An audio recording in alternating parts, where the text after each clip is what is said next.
सर्वप्रथम मैं अपने गुरु शिव के चरणों में प्रणाम निवेदित करता हूँ।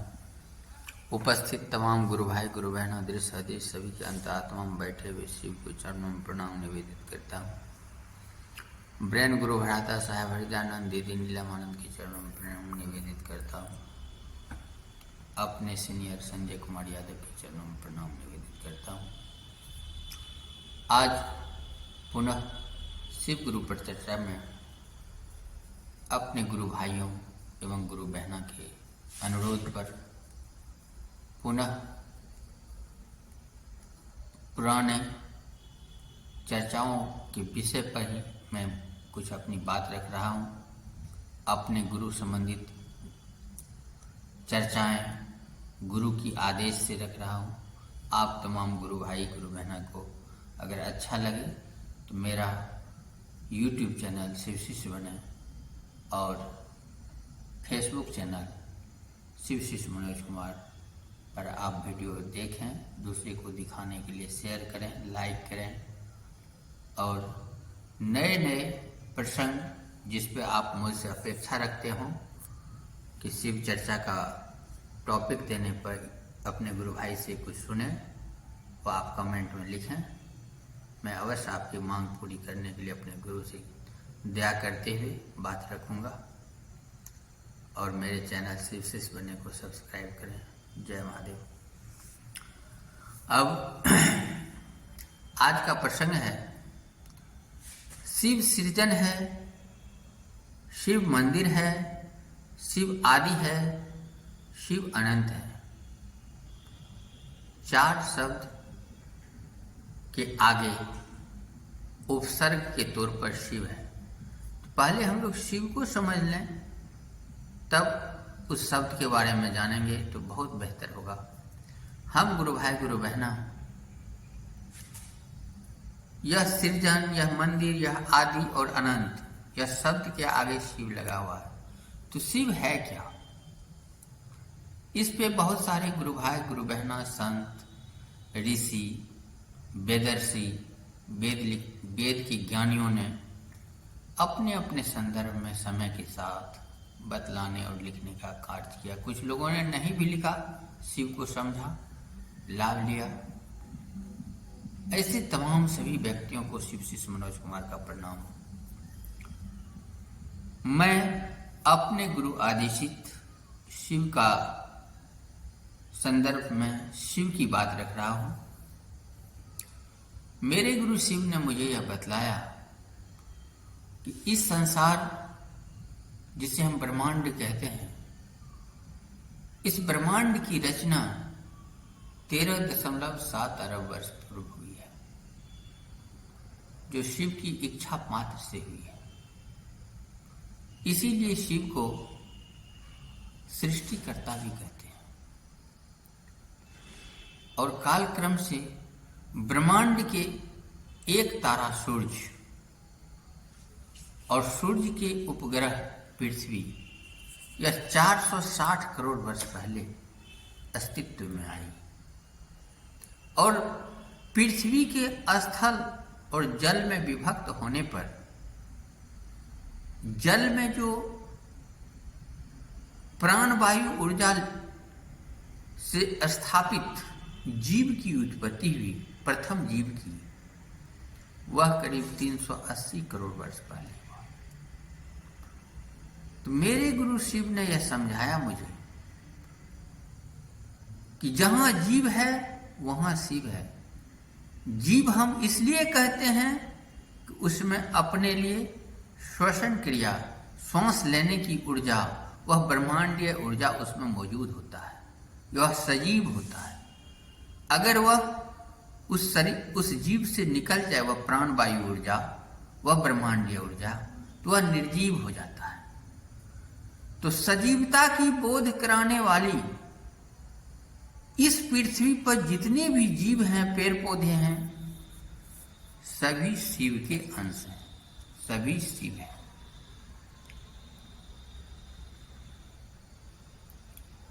अब इतनी सरल शब्दों में मैं अपने गुरु आदेशित आप तक यह बात रख रहा हूं आप गुरु भाई गुरु बहना अगर इस विचार से सहमत हैं कि शिव को मैंने जो अपने दर्शन से शिव के आदेशित, अपने गुरु के आदेशित ज्ञान से जो सीखा और आपके बीच रख चुका हूं, आप गुरु भाई गुरु बहना आप जज करें कि शिव है क्या। क्या हर जीव जिसमें सजीवता का बोध कराने की क्षमता है वह शिव है या नहीं है, यह विचार कर ले। तब स्वतः आप में भी वह चेतना स्वतः पैदा ले लेगा कि मैं कहां तक सत्य हूं। इस तरह आप जब शिव को समझ लेंगे कि प्राण वायु ऊर्जा अर्थात ब्रह्मांडीय ऊर्जा ही शिव है, जो हम सबों के बीच उपस्थित है आत्मा के रूप में।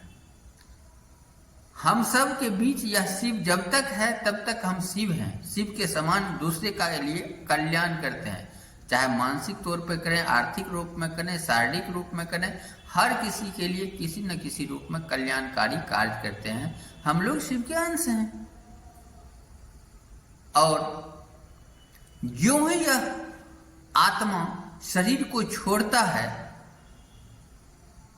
त्यों ही जिस परिवार के हम सदस्य हैं वह निर्जीव समझ करके उस ढांचा को, इस शारीरिक संरचना को नष्ट करने की प्रक्रिया में लग जाता है। तो इस प्रकार हमारे भीतर उपस्थित ऊर्जा ब्रह्मांडीय ऊर्जा ही शिव है। अब प्रसंगवश मैं आप सबों के बीच यह बात रख रहा हूं कि शिव सृजन है। सृजन का मतलब होता है विकास, चहुमुखी विकास। इस संसार में पहले नर आया या मादा, या शिव की दया से एक दूसरे में अंतर्द्वंद की स्थिति रहता है कि पहले नर आया होगा, पहले मादा आया होगा। लेकिन मैं जो जान रहा हूं, आदि शक्ति के रूप में हमारे देवादि देव महादेव और मां जगदम्बा दोनों जाने जाते हैं आदि शक्ति के तौर पर। लेकिन यहां सम्मान दृष्टिकोण से मैं समझता हूं कि आदि शक्ति जगदम्बा ही प्रथम आई होंगी। अपने गुरु आदेशित मैं आपको बात बतला रहा हूं। आदि शक्ति जगदम्बा की कल्पना मात्र से फिर अन्य जीव की उत्पत्ति हुई और कालक्रम से जब एक जीव में यह गुण होता है कि अपने जैसे संतान की उत्पत्ति, अपने जैसे संतान की उत्पत्ति प्रक्रिया चाहे जो भी हो, इस संसार में जहां भी जीव है अपने अपने वातावरण के हिसाब से अपने जैसे जीव की उत्पत्ति करने की क्षमता रखता है। फिर उसके विकास में वह अपना समय व्यतीत करता है। एक निश्चित आयु तक उसे देखभाल करते हुए उसे इस वातावरण का अंग बना देता है। इस प्रकार हम शिव अन्य शिव को पैदा कर रहे हैं, यही शिव का सृजन है। शिव मंदिर है कैसे? करीब 10,000 वर्ष पहले जो सभ्यताओं का विकास हुआ, जब आदि मानव से बुद्धिमान मानव की तरफ इस संसार में बुद्धिमान मानव आया, तो उन्होंने सिर्फ अपनी भौतिक आवश्यकताओं की पूर्ति के लिए अधिकाधिक संसाधन अपने नाम जमा करने की प्रतिस्पर्धा में एक परिवेश के हिसाब से जीवन शैली को अपनाया। उसी क्रम में ईसाई संस्कृति के लोग, इस्लाम संस्कृति के लोग, ऑस्ट्रिक संस्कृति के लोग, मंगोलियन संस्कृति के लोग, इंडियन संस्कृति के लोग, प्रोटोस्टलाइट संस्कृति के लोग अलग अलग क्षेत्र में। यहूदी संस्कृति के लोग, जैन संस्कृति के लोग यह कहने में लग गया कि हम किसी ने माथा जमीन पर सटा करके नतमस्तक होते हुए प्रणाम कर रहा है, कोई प्रार्थना सभा में हाथ जोड़ करके प्रणाम निवेदित कर रहा है उस सृष्टिकर्ता को, कोई मंदिर में एक लोटा जल सभी समस्याओं का हल कर करके अपना प्रणाम निवेदित कर रहा है, कोई मस्जिद में अपने हिसाब से दुआएं मांग रहा है उस परमात्मा से जो ब्रह्मांडीय ऊर्जा है। तो इस प्रकार सभी लोग उसी परमात्मा से, उसी शिव से अपने भीतर जो कमियां हैं उस कमी को दूर करने के लिए शक्ति की याचना कर रहा है और दया की याचना कर रहा है। इस प्रकार प्रार्थना और पूजा स्थल अलग अलग हो सकता है, लेकिन हम एक दूसरे के भीतर बैठे हुए अंतर आत्मा में शिव की उपस्थिति जब झलक पाते हैं तो वह शिव एक मंदिर है, शिव एक मंदिर है। और तीसरा, शिव आदि है। अभी मैंने प्रसंगवश आप सबों के बीच यह बात रखा कि हमारे जगत गुरु शिव देवादि देव महादेव अगर इस रूप में उच्चारण करते हैं तो देवादि देव जैसे लगता है। तो जितनी भी देवी देवता है उससे ऊपर जगत गुरु की बात आती है तो उससे ऊपर, मतलब इस संसार का कोई खास पर्सन का गुरु नहीं, जगत में जितने भी जीव हैं उस जीव का गुरु अर्थात आदि गुरु शिव की यहां चर्चा होता है कि शिव आदि है, यानी शिव से पहले कोई नहीं है। जिसे मैंने कहा है कि 380 करोड़ वर्ष पहले शिव की उत्पत्ति हुई, मतलब जीव की उत्पत्ति में वह ब्रह्मांडीय ऊर्जा का अंश जो ही समाहित हुआ तो उसे शिव मान करके ही चलना चाहिए, अन्यथा इस संसार क्या, इस ब्रह्मांड की रचिता ही शिव है। इसीलिए हमारे बहुत सारे संत जन मनीषियों ने यह शब्द को रखा है कि ईश्वर अगोचर है, अजन्मा है, पारदर्शी है, अनंत है, पूरे जगत में व्याप्त है, इस तरह का भाव रखा है। इसी कारण से उसे आदि कहा गया है, शिव आदि है। और चौथा था शिव अनंत है। आप बहुत सारे गुरु भाई गुरु बहना नहीं जानते होंगे, यह जो प्रकाश है, कहीं भी लाइट किसी प्रकार का प्रकाश जो चमकता है उसकी गति 3 लाख किलोमीटर प्रति सेकंड है, 3 लाख किलोमीटर प्रति सेकंड। तो अब आप समझिए, एक भौतिक विज्ञान में शब्द आता है प्रकाश वर्ष, यानी 1 सेकंड में जब 3 लाख किलोमीटर जा सकता है एक प्रकाश की गति, तो 1 घंटा में कितना जाता होगा, 24 घंटा में कितना दूरी तय करता होगा, और 1 साल में कितना दूरी तय करता होगा, यह कल्पना से परे चीज है। और 1 प्रकाश वर्ष नहीं, कई प्रकाश वर्ष भी लग जाएगा।